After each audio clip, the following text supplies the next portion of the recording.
Вітаю вас, шановне господарство! Гэта клуб Хельсінг і я яго кіраўнік Вейсаў Одзісоў. Сёння 27 траўня і вось якія навіны нам вядомыя на дадзены момант.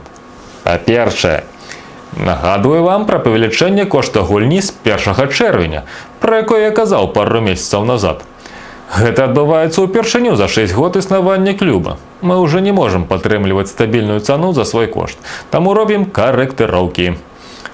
У гэтую суботу адбудзецца зборная гульня на натурнай пляцоўкі Беларусьфільма. Збор на месцы ў 5 гадзін вечара, а пачатак у 6. Скончым гуляць у 9-10 гадзін вечара. Кошт гульні составіць 30 рублёў. Тых, хто са сваёй зброяй, 10 рублёў. У перадачы «Неформат» з горада Ульянаўск зрабілі сюжэт пра мясцовы пазарэнны лазертаг рух, які па сцвярджэннях самы моцны ў СНД.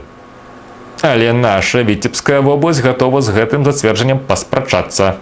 Імперыя зла наперад! І апошняя навіна. Дружына сталкер-тагу зрабіла яшчэ адзін сцэнарны дэвайс «Аптэчка індывідуальнага выкарыстання». Больш падрабязная інфармацыя ў апісанні пад відэа. Усім вялікі дзякую за ўвагу. Да новых сустрэч!